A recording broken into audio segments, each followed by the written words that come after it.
Baghead, which is a supernatural horror chiller, says from the producers of It and Barbarian, directed by Alberto Corredor, who made Corredor, Corredor, who made the 2017 short Baghead, which was written by Lorcan Riley. This feature version is written by Christina Pamis and Bryce Maguire. Stars Freya Allen, Jeremy Irvin, Peter Mullen, Saffron Burrows. I mean, good cast. So Allen is Iris, who is a young woman who inherits a rundown pub, and she inherits it from her estranged, widowed father. And she discovers that the pub comes with a legacy. It comes with a secret hiding in the basement, something to which she is led by a videotape left behind by her father, played by Peter Mullen. Here we go. This property comes with a special tenant. Lives in the basement. She's tied to the property. And now that your name is on the title deeds, you're her guardian. You can't escape this place now.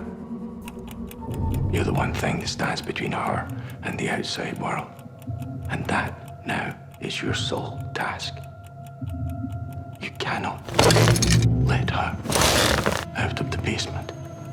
You don't know yet how dangerous she is, but she is, and you will. But tonight, her curse ends with me. If you're watching this, then I've failed. He's failed then. He has, exactly. I don't think the estate agent mentioned any of that. Also, there's a weird Berlin. Anyway, so essentially, what Baghead creature, which is a thing, person, entity in the Baghead basement. Is in the basement. In the basement, right. Yes. And Baghead can allow you to speak to a dead person, but only for a couple of minutes. And obviously this is a saleable asset. You know, if somebody's, you can sell things. But of course, like anything else, doing this sort of thing is incredibly dangerous. Now, there are consequences. There are consequences. Yes. In fact, the tagline is "Talk to the dead, pay the price." So the original short film was a big festival hit, and this is an expansion of it.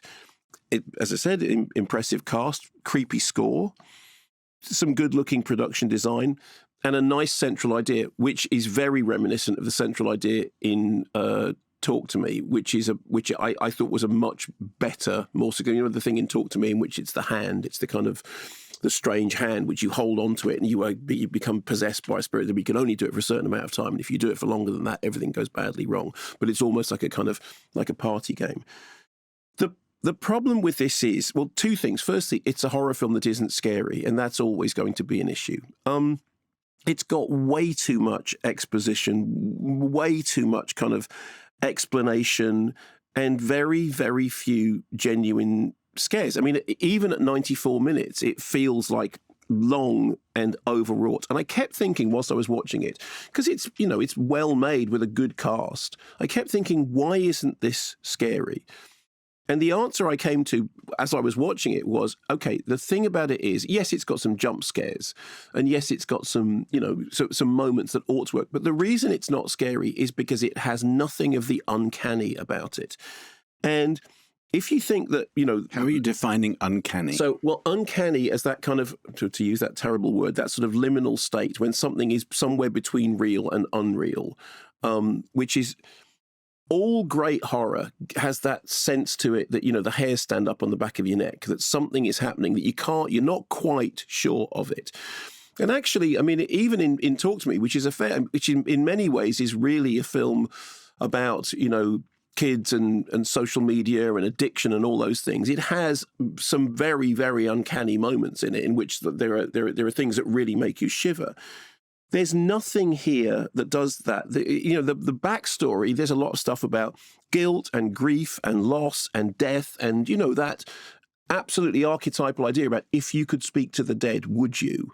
If you could do... No. Fine. Okay, so in that case, you wouldn't go down into the basement and pay £2,000, whatever it is, to spend a couple of minutes with... It's interesting that some of this stuff comes up in the Andrew Haigh conversation, which we're going to hear. Weirdly enough, I will refer to that when we refer to All of Us Strangers. in the end, the thing with Baghead, it's like somebody telling you a story rather than you being involved in a story. You go, okay, yeah, I can see that. And actually, I do think that when you compare this, I mean, I know it sounds like a weird comparison, but there is a comparison with All of Us Strangers, which is a ghost story in some ways. Yeah, which is where the word uncanny kind of works for both. Precisely. But that is a film which is absolutely. It's also, I mean, you could have, in the case of All of Us Strangers, the tagline could have been, talk to the dead, pay the price, because it is about that there is a cost involved in doing that. In the case of this, it's all plot, it's all stuff, it's all style. It feels like a short film that was a good idea that when you stretch it out to a 94-minute film, falls apart. And crucially, not scary and not chilling and not unsettling. Just, yeah, okay, then that, and then that, and then that, and then that, and then that other thing. And I'm kind of at the point when if a horror film doesn't in any way get under my skin and make me feel chilled, I think it's like the thing about a comedy film having to have the 4-laugh rule or the 5-laugh rule.